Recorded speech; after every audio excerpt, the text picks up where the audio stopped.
this is Dan Miller from Bluegrass Unlimited magazine, coming to you with a little lesson for the song Blue Ridge Cabin Home. That's kind of similar to the way J.D. Crowe played it on the Bluegrass Album Band recording. I won't say that's exactly note for note the way J.D. played it, but it's close enough.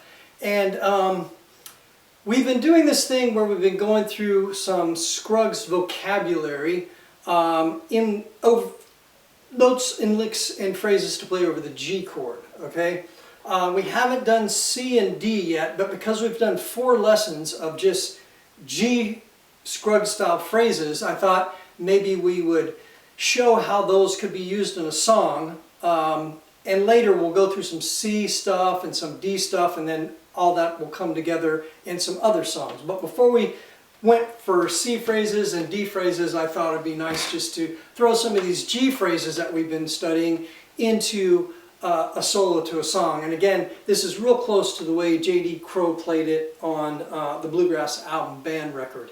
And so you can listen to that and listen to what I just did there. And look at the tablature. If you're watching this on YouTube, you can go to bluegrassunlimited.com lessons page, and it'll have a PDF of the tablature of what I just played for Blue Ridge Cabin Home.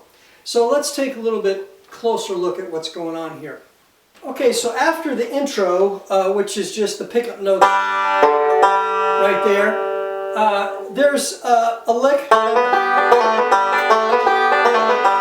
Okay, it's the same lick that we I presented back in the second lesson on Scruggs style phrases when we did the 3-2 pull-offs. Okay, so that's one of the phrases that we did. Two bars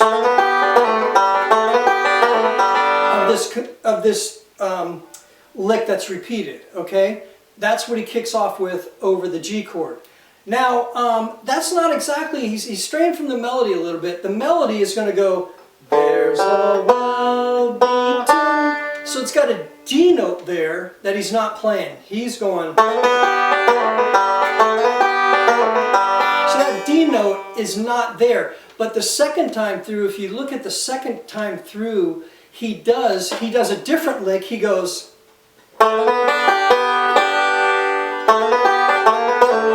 Okay, so he does throw that D note in there the second time through. He just doesn't do it the first time through. So sometimes you can stray from the melody a little bit. It'll be fine if you get close enough to it. And other times you might want to hit that melody note, and that's a good example. The first time he doesn't hit the melody note, and the second time through the tune he does hit the melody note. Now after he does that, slide, forward roll, hits that B note, and then there's the D note with a pinch, okay? And then he throws in this lick that we looked at last time, where he's going to slide 2 to 3, slide 2 to 3 again, and then pull. And then that goes into the C lick, okay? You could also do a variation of that where you do this slide with an alternating roll and do 2 pull-offs. Instead of going slide, slide, pull-off, you could do slide, pull, pull. Just a variation. Again, there's so many variations of these things that you can throw in there. But the last time we did study that slide, slide, pull lick, the 2 pulls would just be a variation of that we didn't look at. So again, lots of stuff ways you can alter what you're doing to fit a melody or fit a groove or just provide some variety. Like a lot of times, you know, we talk about playing the melody, and bluegrass, you know, they like to hear a melody. Rock and blues and jazz, you know, you can get away with more, get away from the melody more, and it'll be okay. But bluegrass fans like to hear a melody. But if the person kicking off the song plays the melody, and the singer sings the melody, and the next guy does the melody, and then the singer sings the melody, and you're taking your solo later on in the tune, you can probably have more leeway to get away from the melody because the melody's already sort of concrete in the listener's ear. by that time. So you might throw a little bit of twist in there just to surprise the listener. And to me, that's one of the things that Earl Scruggs was a master at. He would set up the melody, and then next time through, he would just make some small twist that's not exactly the melody, but it was small enough to not be way out there, and it was enough of a difference to perk your ears up. So I think Earl was phenomenal at doing that. So anyway, that's where you can fit these licks. Now, let me see. Okay, so the other thing to look at, I'm not really going to talk about the C things and the D things until we talk about C licks and D licks over those chords. But just, you know, the first phrase that JD plays over the D is just so cool. Take a look at that and study it. It's just awesome. It's one of my favorite licks that he does over a D chord. And so we sort of looked at the first G and then the second, when it starts the G again. Now this long phrase at the end we went over last time, so he's going to go out of that.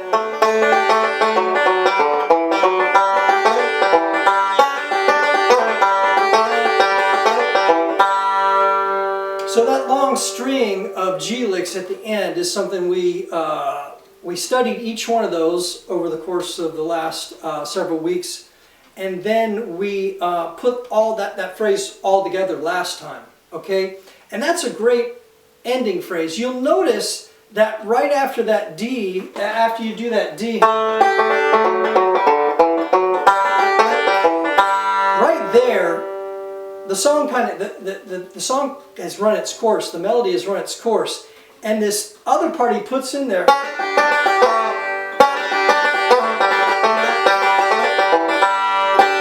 is sort of a thing that's done in bluegrass, especially with a kickoff, is that you'll extend that G phrasing for a longer period of time before the singer comes in. That's just something that's done a lot in various bluegrass songs. And so although after he comes out of the D and does this, that's kind of where the song melody would kind of end, but then he extends that out, and the band keeps playing before the vocalists come in. So just be aware of that, and that kind of linking together of G phrases is a cool way to do that extension on the end of the solo before the singer starts singing. So take a look at that too. Anyway, because we have the tab, I played it through once, and we had the tab in the lesson.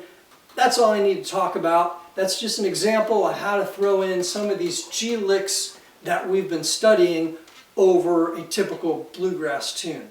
So again, this is Dan Miller for Bluegrass Unlimited magazine, and we'll see you next time, and we'll take a look at another song using G licks, and then we'll go start looking at some C phrases, and then later some D phrases, and then some more tunes that put this all together. All right, thanks for watching.